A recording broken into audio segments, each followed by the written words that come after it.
Çakmadı. İki duman vardı, gelip onlar. İki tane vardı. Hazırlık işte.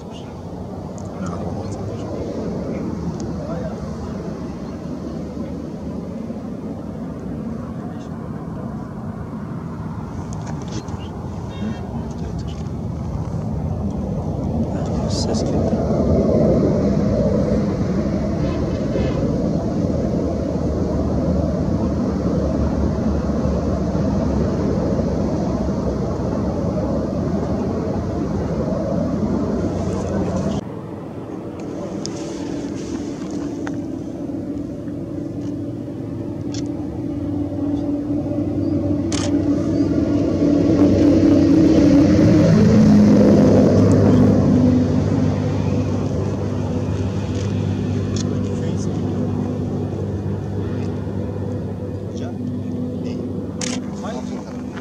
Cebel bu taraf.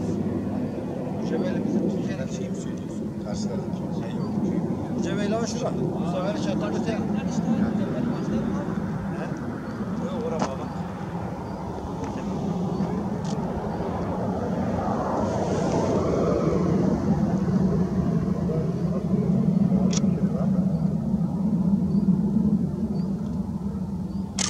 Dar devam değil mi? Şu. Bu devamlı.